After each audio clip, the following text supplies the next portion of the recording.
بسم الله الرحمن الرحيم.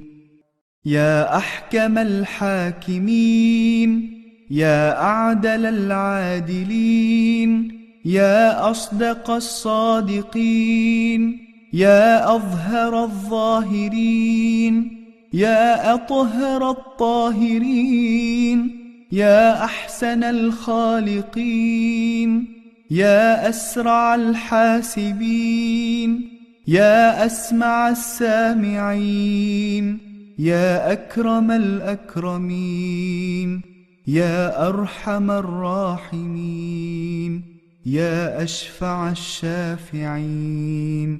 سبحانك يا لا إله إلا أنت الأمان الأمان، خلصنا من النار.